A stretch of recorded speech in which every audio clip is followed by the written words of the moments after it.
Praise God. Good morning po sa ating lahat.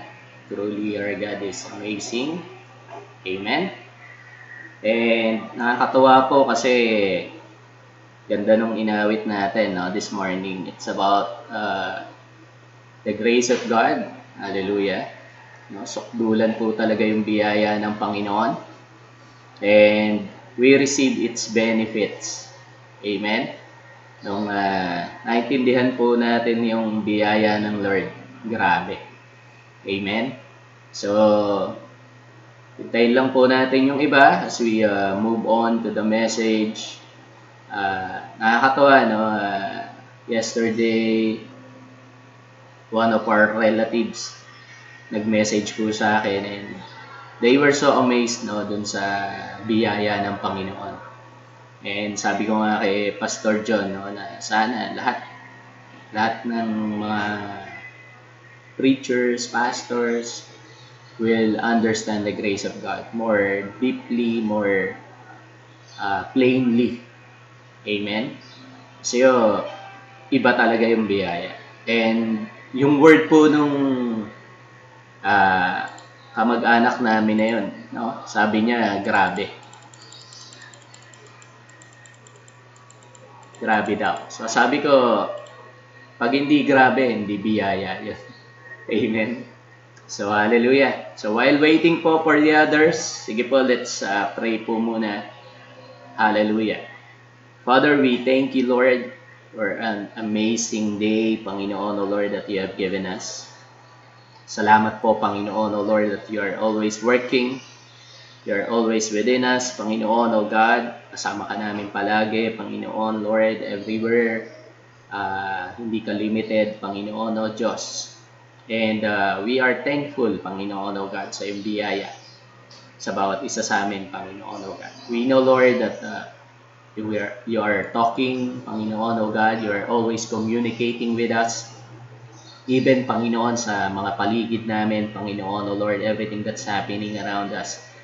Ikaw po, Panginoon, O Lord, ay patuloy, Panginoon, O God, na gumagawang kasama namin.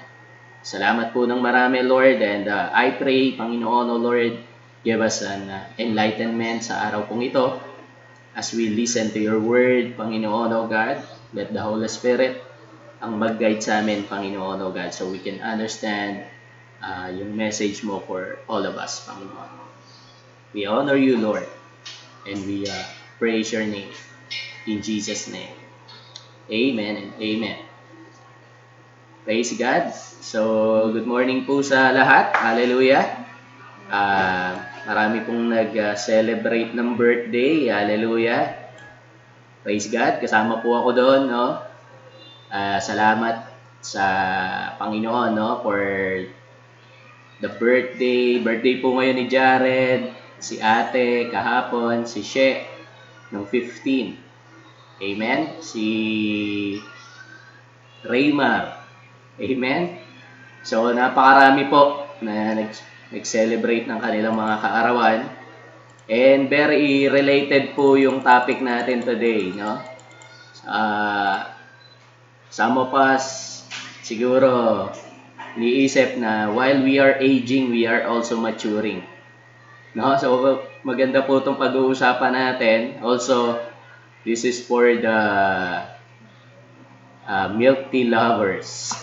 Amen? So, related po yung pag-uusapan natin when it comes to making tea.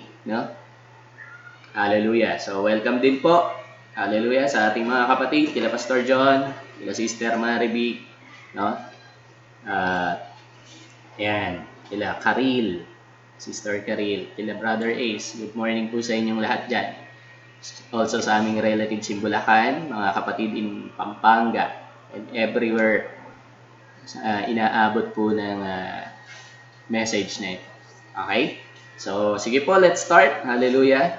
So, last week, while I was celebrating my birthday, nakausap ko po itong isang lingkod ng Panginoon.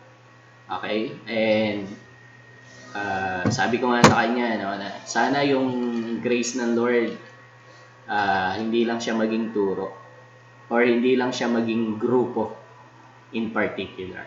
And he totally agreed, no? Sabi niya, yes, sana maging lifestyle po. Okay? We know na we have tapped to this grace when we receive the Lord Jesus Christ. Pero sometimes, our focus tends to lose its way. Amen? Na iba po yung focus natin. Sometimes we focus more on the message or dun sa topic lang, dun lang po sa doctrine, no? Very important po yun. Pero yung doctrine po, tulad po ng word became flesh, sana maging lifestyle din po natin lahat. Amen? And we are learning grace not just para malaman natin. We are learning grace so we can live it out. Amen? Ito po ay maging buhay natin. Ito po ay maging lifestyle natin. And part of learning is growing. Amen? So pag-uusapan po natin today is about maturity through identity. Okay? So, hallelujah. I was so excited po doing this message. Hallelujah. Okay? Sabi po sa 1 Corinthians 14:20, okay, wala po ito sa slides. Brethren, be not children in understanding. Huwag daw tayo maging bata sa pangunawa. Howbeit, in malice, be ye children. But in understanding, be men. Amen? So, sa pangunawa daw po, tayo po ay lumago.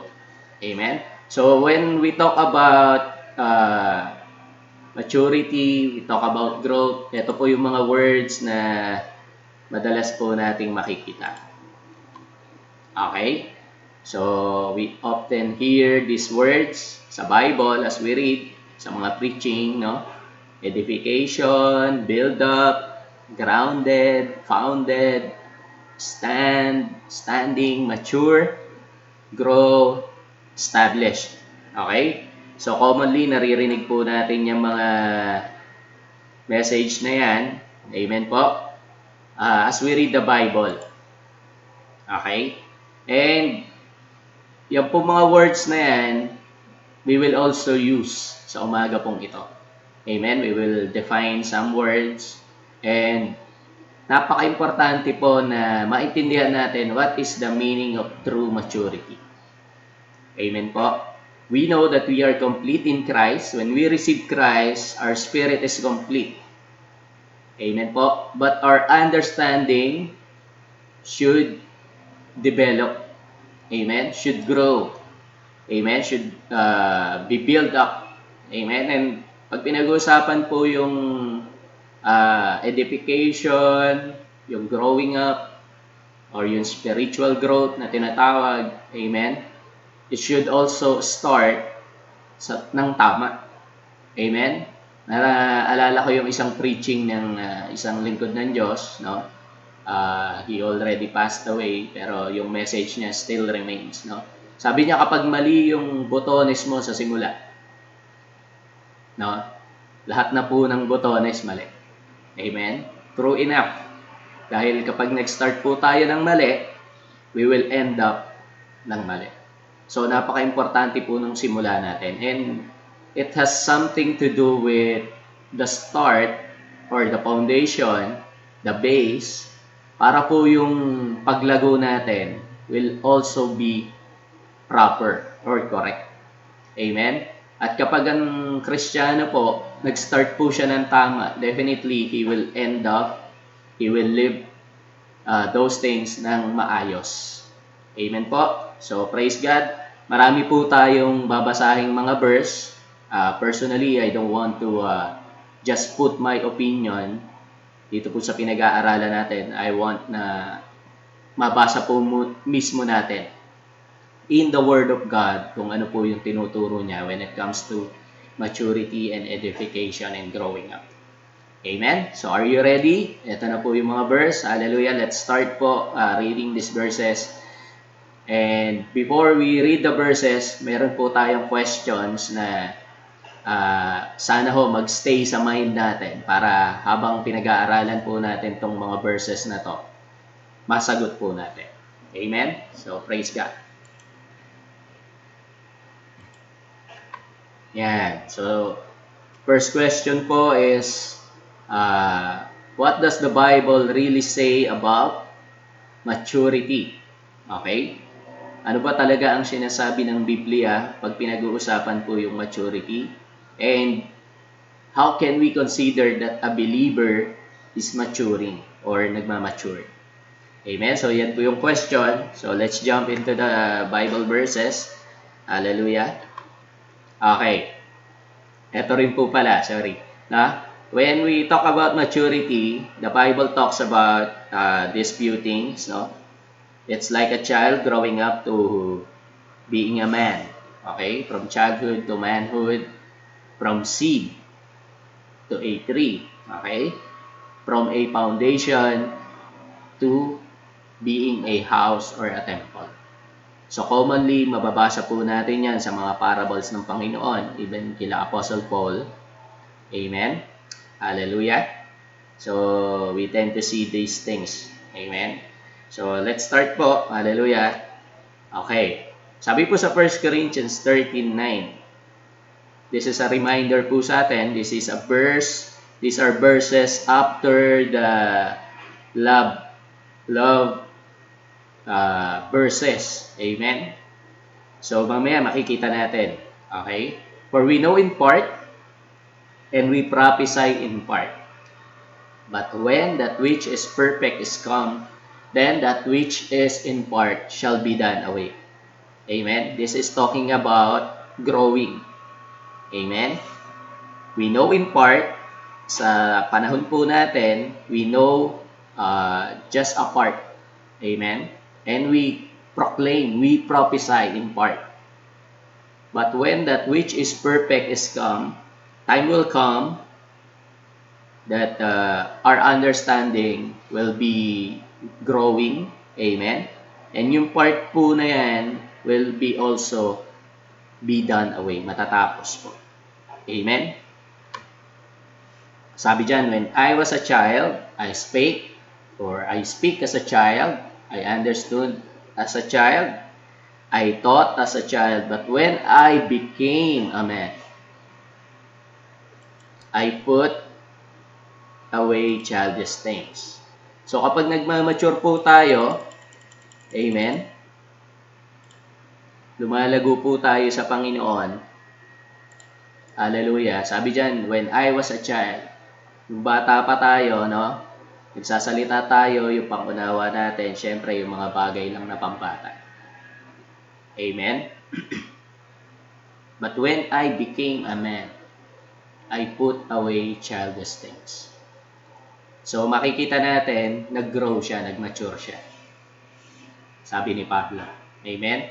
He put away. Ibig sabihin, there's something na when you understand, sabi ng Panginoon, di ba, sa John 8:32, now, you shall know the truth and the truth will set you free.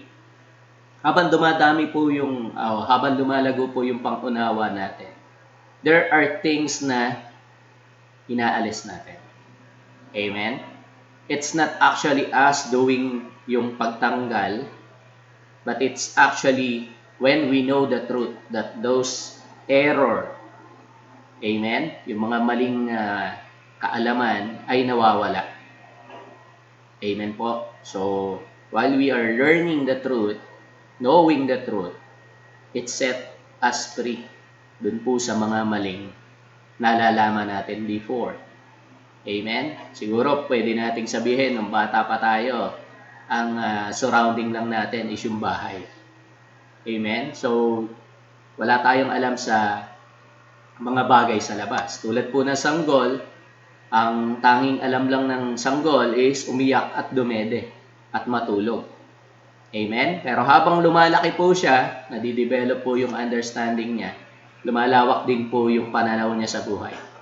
And being a Christian, no, when we receive the Lord Jesus Christ, definitely our spirit man is perfect. Pero yung soul po natin, yung body po natin is not yet totally renewed. So sabi po sa Romans 12 verse 1 and 2, we have to renew our mind. para daw po take place yung transformation. Amen po. So, renewing the mind, it takes understanding of the grace of God. Amen? Mamaya po, makikita po natin. Amen? So, praise God. Tuloy po natin. Okay. Sabi dyan, for now we see through a glass. Mirror po yan. Okay? Darkly, but then face to face. Now I know in part, but then shall I know even also I am known. Verse 13, and now abideth faith, hope, charity, these three, but the greatest of this is charity. So sabi ko nga po, these verses comes after the love chapter or the love verses. So sabi po doon, when the perfect has come. Alam niyo po, pag naunawaan natin yung perfect doon, it pertains to the perfect love of God towards us. Not our love for God, kasi hindi naman po perfect yun. Amen? It tends to go high, go low. Amen? Pero yung perfect love ng Lord, stable po yun, fixed po yun. So when we know that perfect love of God for us, mawawala po yung mga bagay na hindi natin nauunawaan. Amen po. Hallelujah. Let's continue.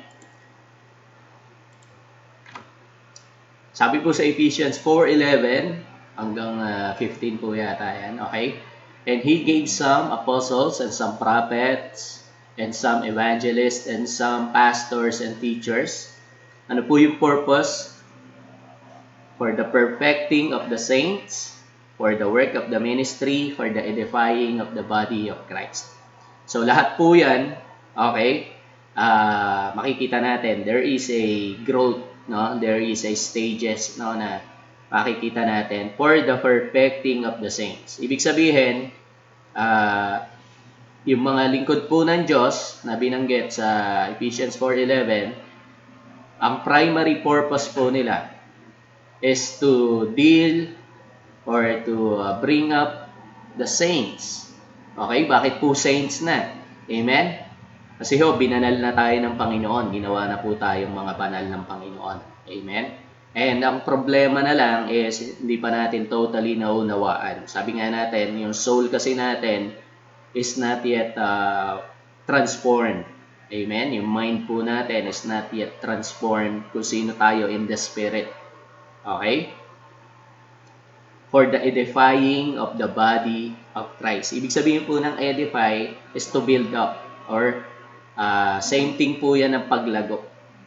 Amen po? So, yan po yung purpose ng mga lingkod ng Diyos. Next verse. Till we all come. Amen? So, ibig sabihin, may target po tayo. Bilang mga lingkod po ng Diyos, may ine-aim po tayo. Till we all come in the unity of the faith. Amen? So, alam natin, yung faith comes from knowing or hearing by the Word of God and of the knowledge of the Son of God. So, mas makikilala po natin ang ating Panginoong Jesus. Unto a perfect man. Amen po? Unto the measure of the stature of the fullness of Christ. So, yan po yung aim ng mga lingkod po ng Diyos. Na yung mga saints o yung mga believers, no, maging lumago unto a perfect man. Kasi, sabi nga kanina, childish eh. Amen? Unto the measure, ito po yung pinaka-target natin. Unto the measure of the stature of the fullness of Christ. So, can we aim this? Amen? Pwede po natin siyang i-goal sa buhay natin. Ako po, bilang lingkod ng Diyos, no, gusto ko pong i-aim yan para sa sarili ko. No, na ma-fulfill ko yung purpose ng Lord for me to help the saints be edified, be perfect. Amen? Unto a perfect man, unto the measure of the stature of the fullness of Christ. Alam nyo, napunta po ang ating Panginoong Jesus dito, not just para mag-demonstrate ng kapangyarihan ng Diyos. Amen? Napunta po dito ang ating Panginoong Jesus. He was a Word He is the Word that became flesh. Amen? Ibig sabihin, yung salita po ng Diyos, nagkatawang tao. Ibig sabihin, yung lahat po ng sinasabi sa salita ng Diyos, amen, na ipamuhay po ng ating Panginoong Jesus. And we can also attain that by understanding the Lord Jesus Christ more and more and more. Alam nyo, there's no stopping pag pinag-uusapan po yung paglago. We can grow in some areas of our life, especially in our spiritual life. Amen? And hindi po pinag-uusapan pag sinabing spiritual life is yung espiritu natin. Ang pinag-uusapan po natin dito is just our soul and our body.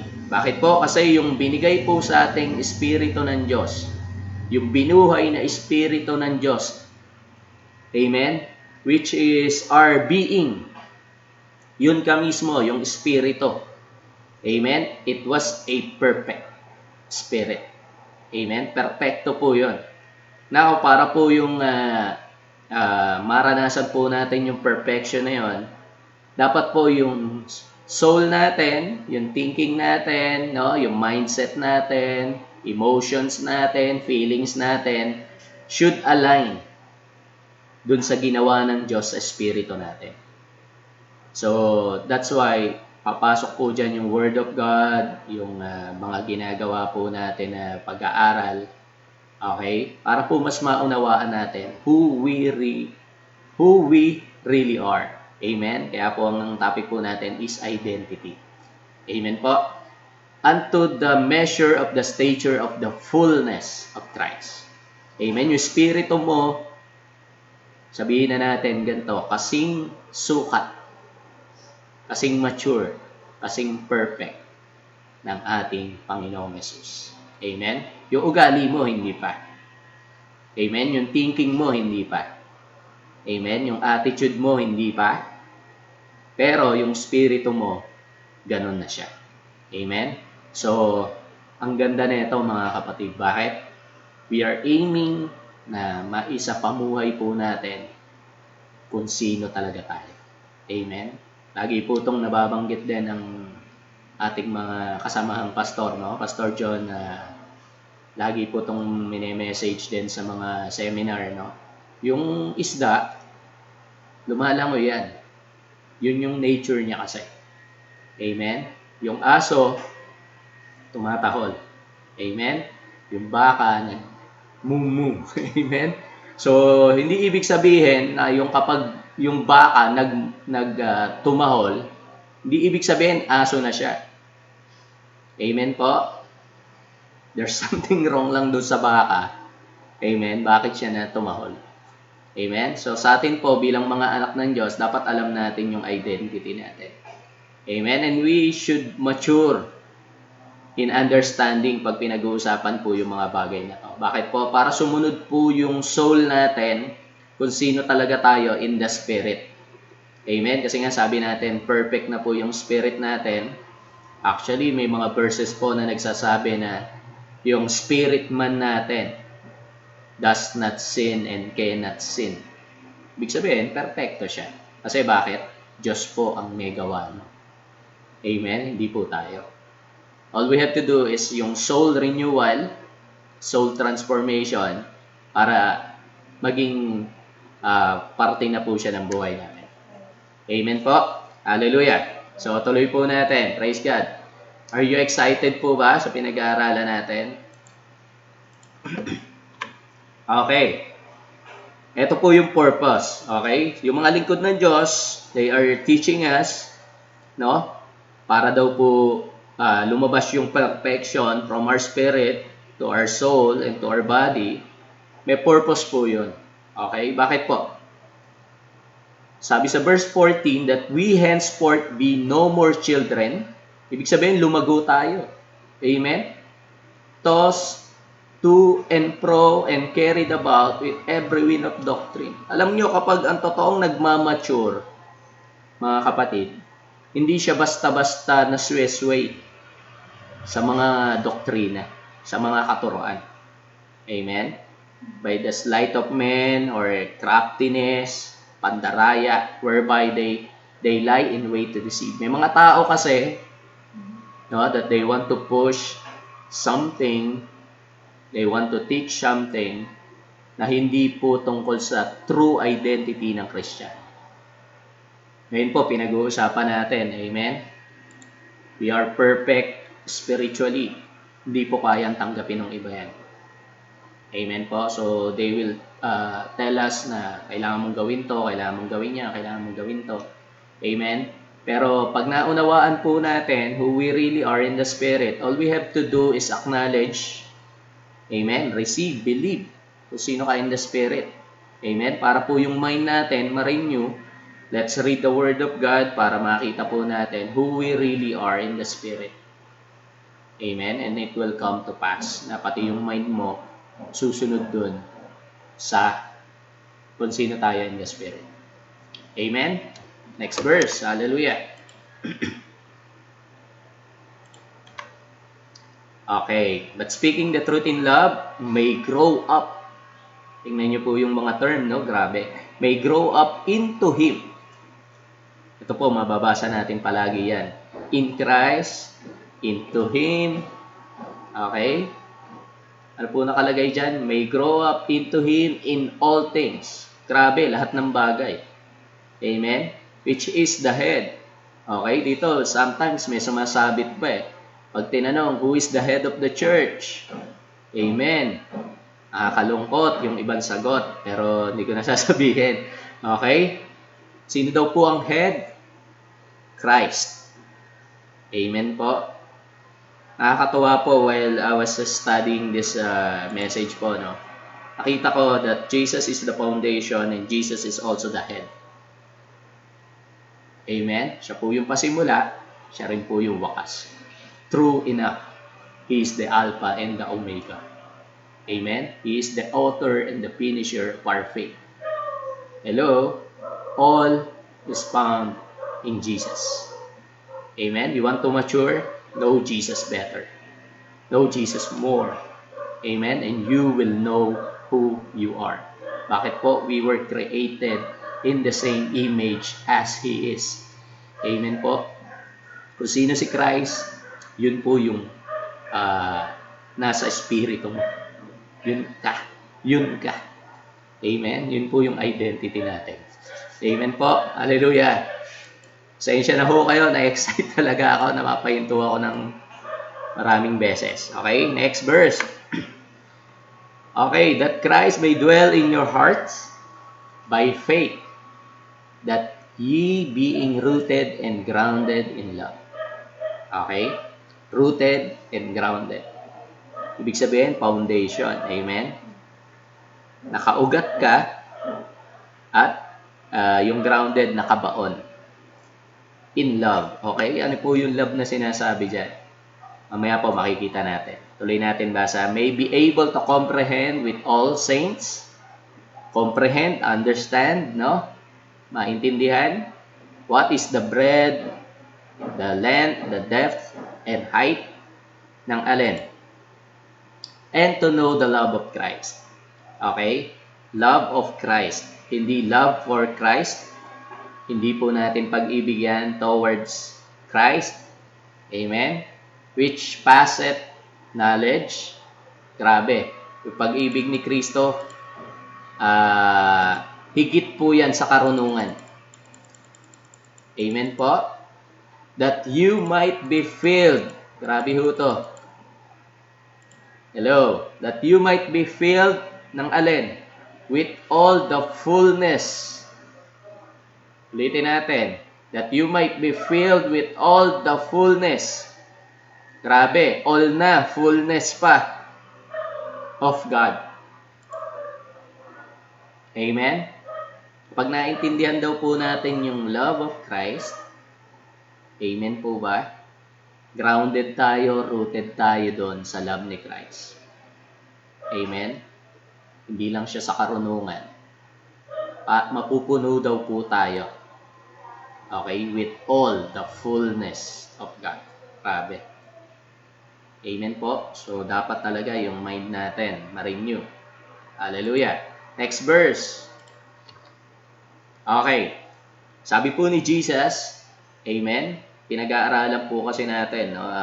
Foundation, growing up. Sabi ni Jesus Christ, John 12:24, Verily, verily, I say unto you, except a corn of wheat fall into the ground and die. Ano po yung tinuturo ni Jesus Christ dito? Ito po ay bago siya mamatay. Amen? So, He was testifying, He was telling us na unless na siya po ay mamatay, He abideth alone. Pero pag siya namatay, it bringeth forth much fruit. Ano po ibig niyan sabihin? Okay? Ang ganda ng pagkaka-terminology ng ating Panginoong Jesus. He compared Himself to a corn of wheat. Amen? Isang binhi. Amen? Na malalaglag sa lupa. Matatanim. Amen po? So, kapag yun pong buto na yon, yung binhi na yon, kasi alam natin yung term na germination, amen? Yung kung paano po nag-germinate yung isang seed. Amen? Namamatay po yung actual seed, tapos yung nasa loob, yun po yung nabubuhay. Amen? Yung nasa labas, namamatay po yun. Amen? Sabi dyan, except a corn of wheat fall into the ground and die. Amen? Alam po natin, the Lord Jesus Christ gave His life. He died on the cross. Amen? It abided alone. Alam nyo, nung Old Testament and before the death of the Lord Jesus Christ, wala pong ibang anak ng Diyos, kundi ang ating Panginoong Yesus lang. Amen? Pero when He died and when He rose up again, tulad po nitong puno na to, it bringeth forth much fruit. Amen? Ano tawag sa'yo ngayon? Ikaw na mananampalataya. Anak ng Diyos. Amen? Kung may kasama ka sa bahay mo na mananampalataya, tawag din sa kanya, anak ng Diyos. So, yung nag-iisang anak ng Diyos, nung namatay, nagbunga ng maraming anak ng Diyos. Amen? Tulad po ng halaman, sabi ko kanina, no, yan po yung mga term when we are talking about maturity. Nagsimula sa seed at nagiging puno at nagbubunga. Tulad din po ng ating Panginoong Jesus. Amen? So, praise God. Hallelujah. Salamat sa Panginoong Jesus dahil kung hindi siya namatay, we cannot call God our Daddy God. Amen? But because of what He did, ngayon we can come to God boldly and calling Him our own Daddy. Amen? Hallelujah. Praise God.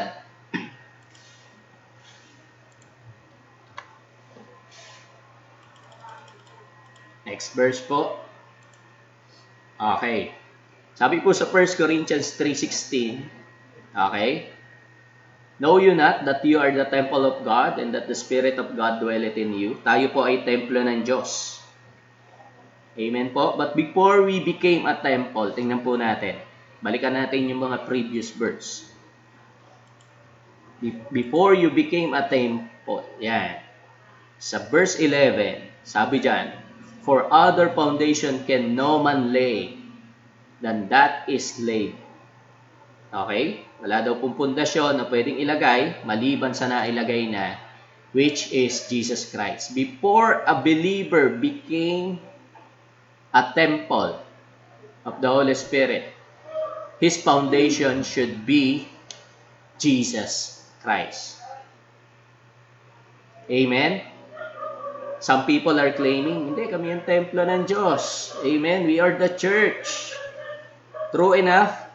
Pero dapat ang foundation mo for being a believer, from being a church, from being the church, is no other than the Lord Jesus Christ.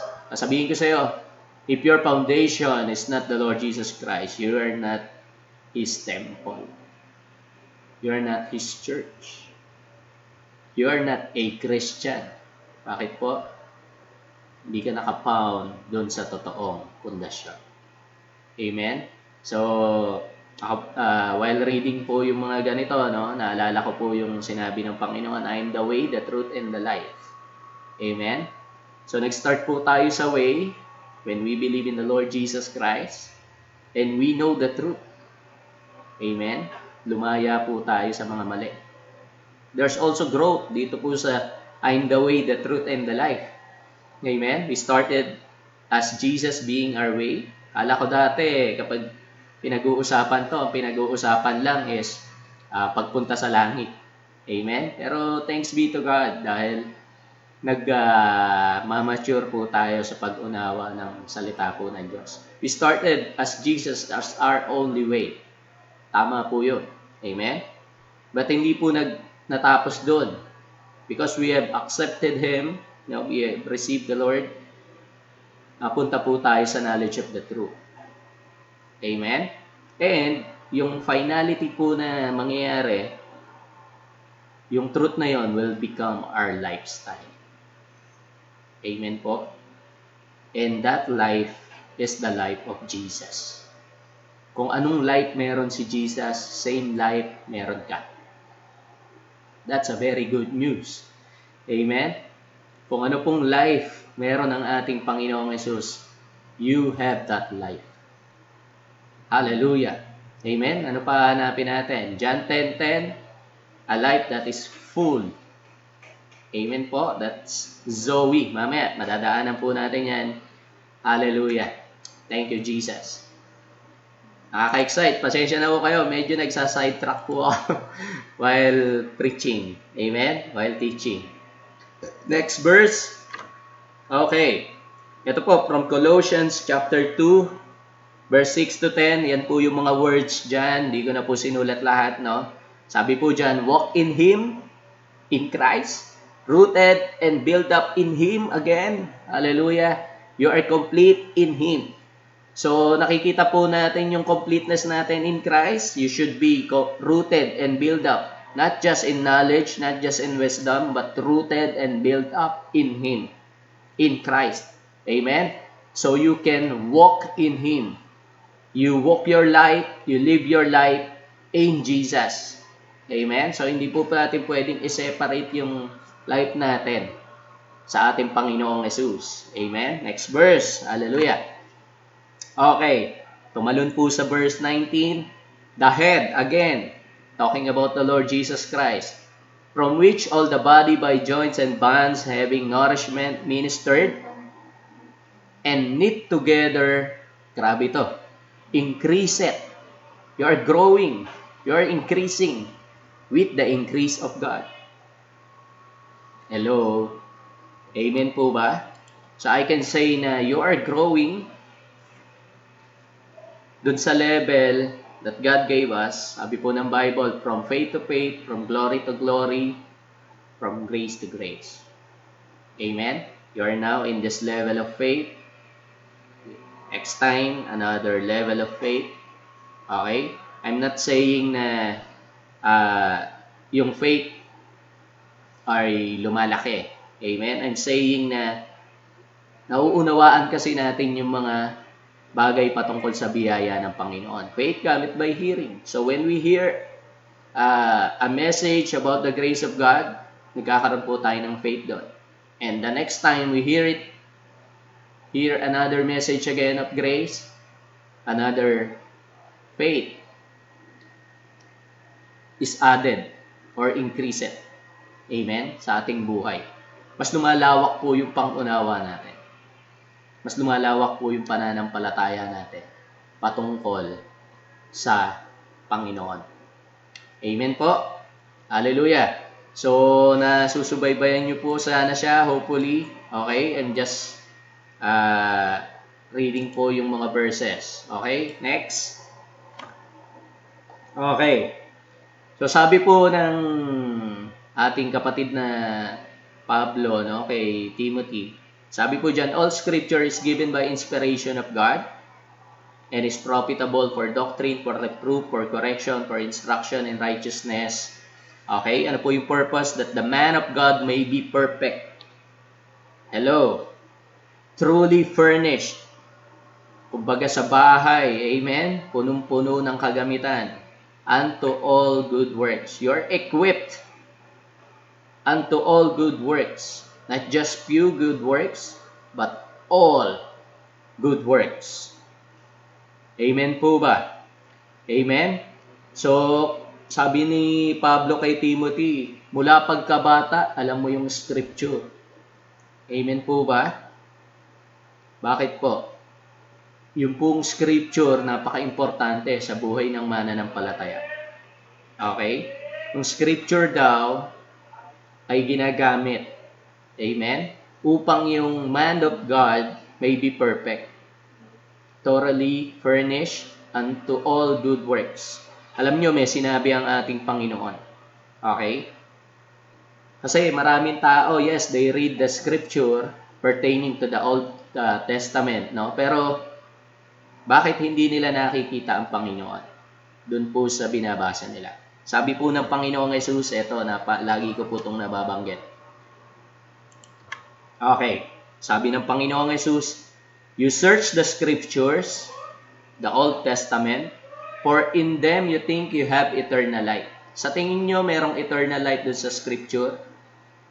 Okay? Pero hindi nyo nakita na yung scripture testify of me. Amen? Hallelujah. Yung scripture po, yung Old Testament, testify of Jesus. Wala na pong iba. Amen? So we can see Jesus even when we read the Old Testament scriptures. Amen. Hallelujah. So, kung mapapansin nyo po, pinag-aaralan po natin ngayon, I'm always pointing you to the Lord Jesus Christ. When you read the scripture, you see Christ. Amen? Jesus is the head of the church. Jesus is the one that gave us perfect love. Amen? Lagi pong nakaturo sa ating Panginoong Jesus. Bakit po?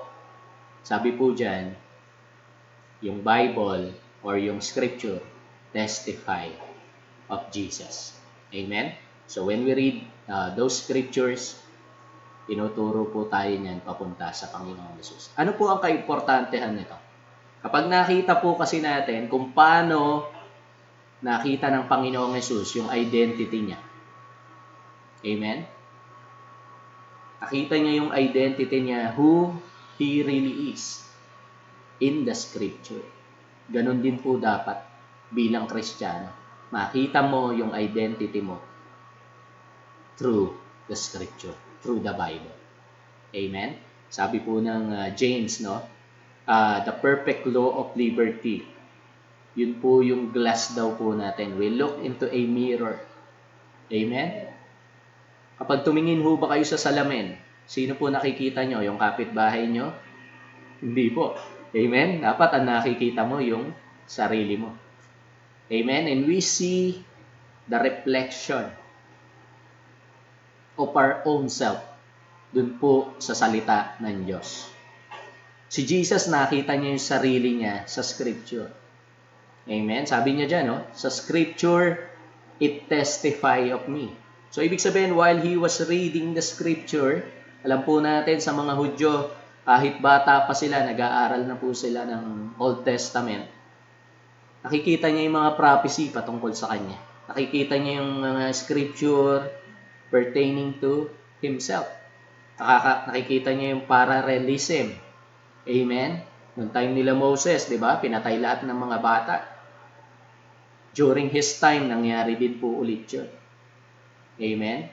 So, while he was reading the scripture, natutunan niya who he really is. Amen?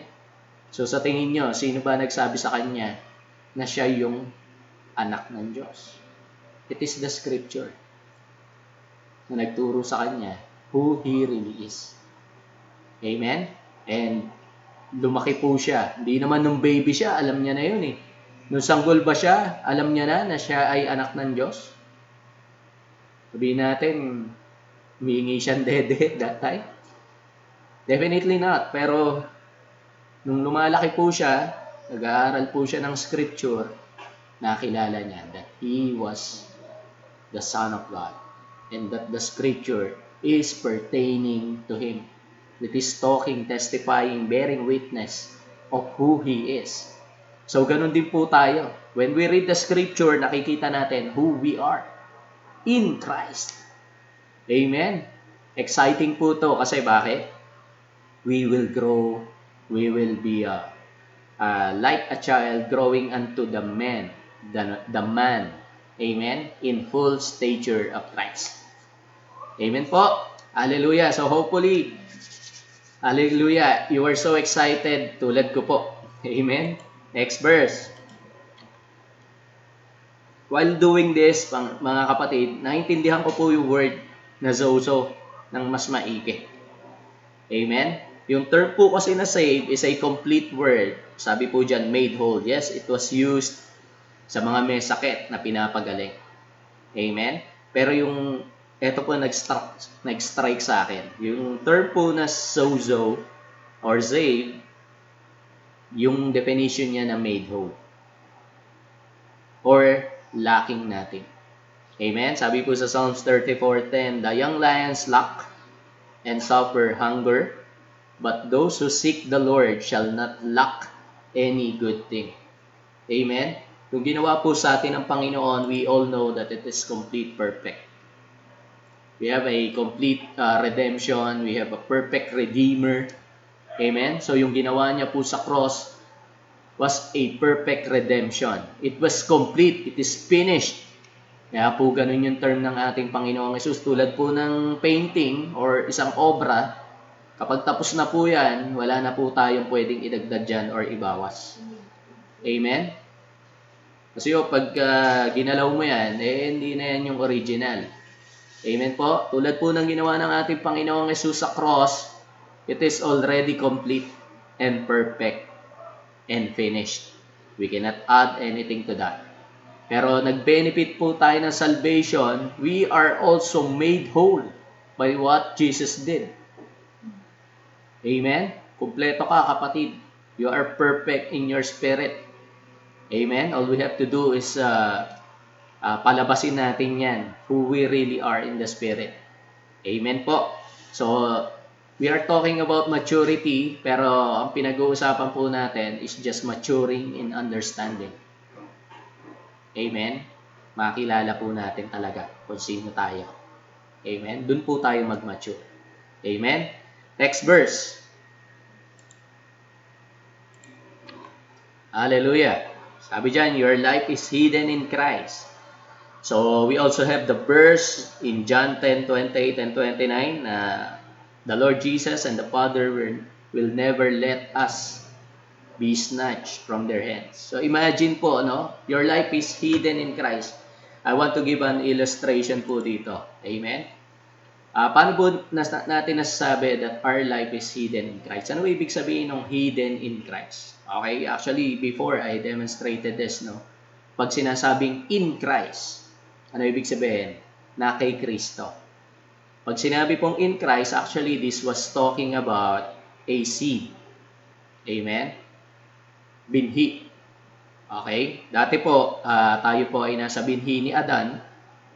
Sabi nga ng isang preacher, tayo ay napabilang sa Adam's family. Amen? Doon po sa mga kaedad ko, inabot po yan. We belong to the Adam's family. Amen? Pero ngayon, we now belong to the family of God when we receive the Lord Jesus Christ. Amen po? So, we are not in Adam anymore. We are now in Christ. Amen?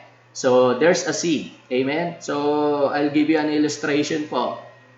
Imagine, yung kamay po ng Diyos. Tapos, you are hidden in His hand, in Christ. Parang maliit na bagay na nasa kamay ng Panginoon. Amen? Sino po nakikita? Hindi ka na nakikita. You are hidden dun sa kamay ng Diyos. You are hidden in Christ. God is beholding you. Amen? Hawak-hawak ka ng Diyos. Kaya no one can snatch you from the hands of the Lord Jesus Christ and our Daddy God. Amen po? Bakit po? Tago ka eh. Protected ka eh. Silyado ka. Amen? Ng kamay ng ating Panginoong Hesus. Amen? Ganun po yung in Christ. Yes, because yung seed ng Panginoon nasa atin, Ang nakikita ngayon sa atin is not our own self, but the Lord Jesus Christ, the author and the finisher of our faith. Siya rin po tatapos what He began. Amen? Hallelujah! Praise God! So, tuloy po natin. Okay. So, while doing this, no, ng message, naalala ko rin po yung isang preacher, no, tinuro niya po yung baptism. Alam niyo po yung term po na baptism, we can relate to this. Amen? Yung term po na baptism, in the Greek, original Greek, it was used, okay, pertaining to dying. Okay? Hindi po yung pagkamatay. Yung die, ibig sabihin yung tina ba sa Tagalog, no? Die. Okay? Kinukulayan. Yan daw po yung word na ginagamit for baptism. Sinasubmerge into a big parang pool na puno po ng excuse me, na puno po ng dye. Amen. Tapos yung damit ilalagay doon. Yun po yung term na baptism. In Greek, baptizo. Okay, tingnan po natin yung pinaka-root word niya. Dito po. Yan. Ang root word niya po ay bapto. Ang meaning, to dip in, immerse. Yan po yung sinasabi ko. Number 2, to dip into die. Hindi po dying na mamatay. Okay? Yung die. Di natin yung iba tawag jobos. Ganon. Marang ganon, no? To die or to color. Amen? So, sabi sa Romans 6, balikan natin, we are buried with Him by baptism into death. True enough. Amen? Nung nilubog tayo sa baptism, it's a symbol of dying. Nalubog. Okay? Ngayon po, tinitlean ko po to ng maturity through identity. I'm excited to share po this sa inyo yung illustration na to. Similar to baptism, na kapag yung isang bagay nilubog po sa tina, paglabas, iba na yung kulay. Same with these things. Okay? This is it. Amen? Tea. Milk tea. Amen? Amen po ba? Okay? So, nakikita nyo po yan. Milk tea. Amen? Example. Illustration. Ang ganda po nito. Nung napakinggan ko po ito, grabe. Amen? Halos tumalon ako sa tuwa. Amen? So, yung tea, saan po nilalagay? Halimbawa, meron po akong tea dito, meron po ako ditong baso. Yung tea, nilalagay sa tubig. Amen po? Ngayon, kung nilagay po yung tea sa tubig, hinahayaan po ron, amen, na pumatas at gumawa ng tsaa or ng tea. Amen. Darating yung time, kukunin po yung tea bag or yung tea na nasa bag. Amen. At itatapon. Ano po nagawa doon sa baso? Tubig pa rin ba siya? Ano na tawag? Mga kapatid, ano na po tawag doon sa tubig na nilagyan ng tea na nasa baso? Ano na ngayon ang tawag sa kanya? Amen? Tea. Hello? Yung characteristic ng tea na punta doon sa tubig. Amen po? Yung tea na original, tinapon, pero yung natira, naging tea din. Amen? Hello? Ganun po ginawa ng Panginoong Hesus para sa atin. Hello? He lives in us para po kung sino siya, yun ka din maging ganun ka rin. Yun po yung identity mo. Tulad po nung tsaa, nung nilagay doon sa tubig, naging tsaa din yung tubig. Ganun ka din. Nung tinanggap mo Panginoong Yesus, nanahan po siya sa'yo. Amen? Naging katulad ka rin niya. Every characteristic na meron ng ating Panginoon, every, ano tawag natin dito?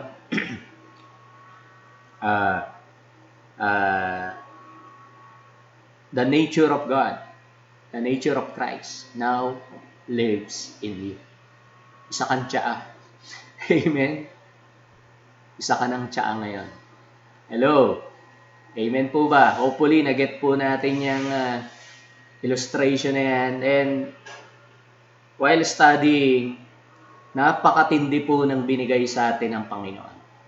Amen? Binigay niya yung sarili niya para maging ganun ka. Amen ho ba? Ngayon po, we will browse some things na ginawa ng Lord para sa atin.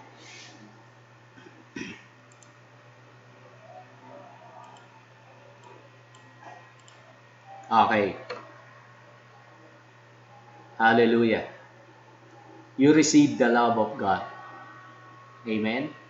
Hindi ito basta love na alam natin.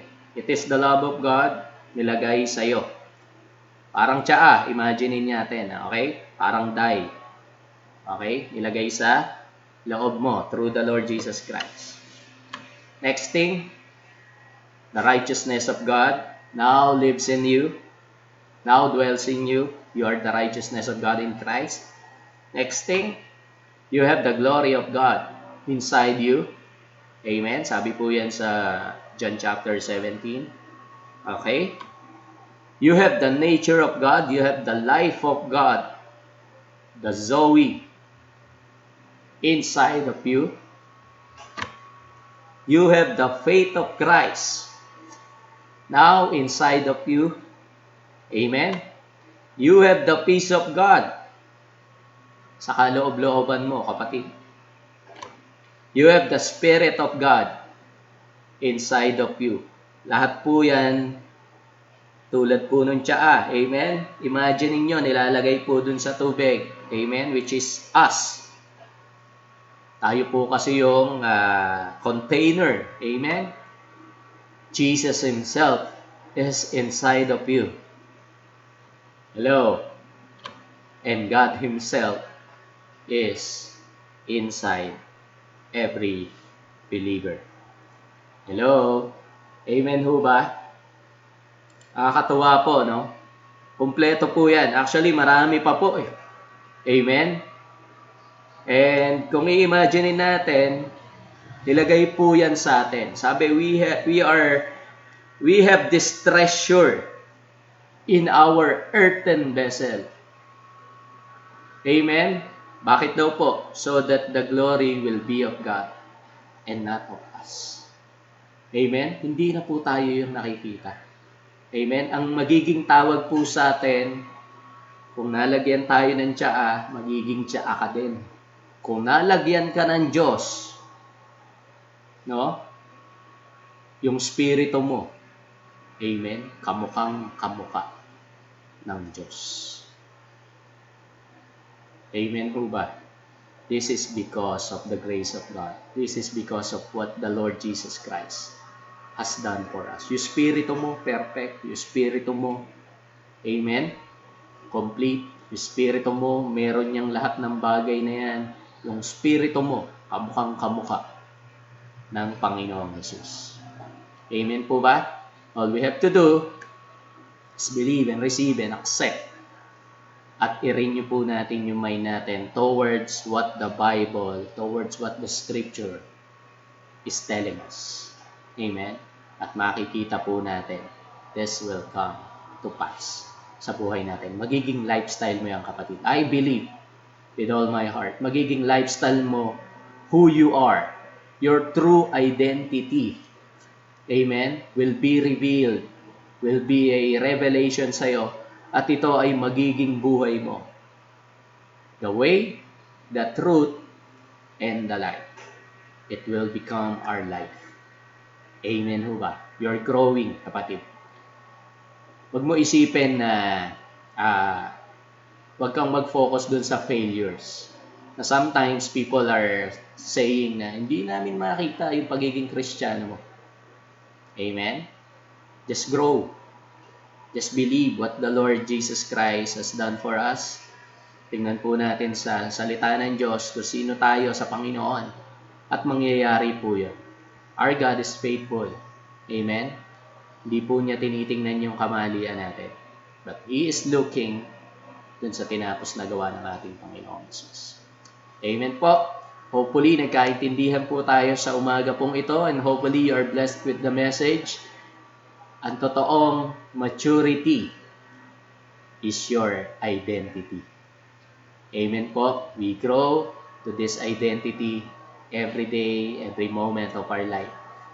Sabihin mo sa katabi mo ngayon, if he is a believer, kasama mo siya sa bahay ngayon, siya ay mananampalataya, naging tsaa ka na rin. Dahil yung tsaa nasa loob mo. You became who Jesus is because Jesus now dwells in you. Amen po.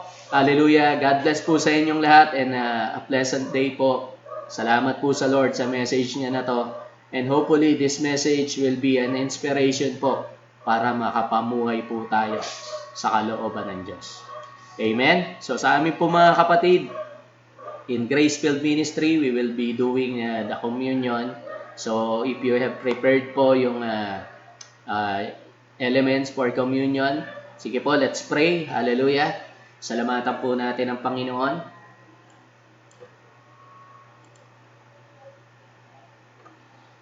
Hallelujah. Father God, we thank you for the life of our Lord Jesus Christ. Sa pamamagitan niya, Panginoon, sa panahong ito, sa oras pong ito, inaalala po namin, Panginoon, lahat ng ginawa niya sa cross. Now, we are believing, Lord, for our health, for our strength, for the long life. Ito po ay benepisyo, Panginoon, ng aming tinanggap na aming Panginoong Jesus. We thank you for His body. Salamat po sa kanyang katawan na nabayubay sa krus upang ang aming mga sakit karamdaman ay hindi na namin danasin, Panginoon. Salamat din po sa kanyang dugo, Lord, na natigis, Panginoon, upang kami po, Panginoon o Diyos, ay mapatawad sa aming mga kasalanan. And thank you, Lord, for the new covenant. Ito po ay selyado ng iyong dugo. Na kami po, Panginoon o Diyos, ay naging karapat, dapat naging katanggap-tanggap sa iyo, God. Salamat ng marami. Ito po ang aming dalangin sa pangalan ng aming Panginoong Jesus. Amen and amen. Thank you, Jesus. Sige po, let's partake.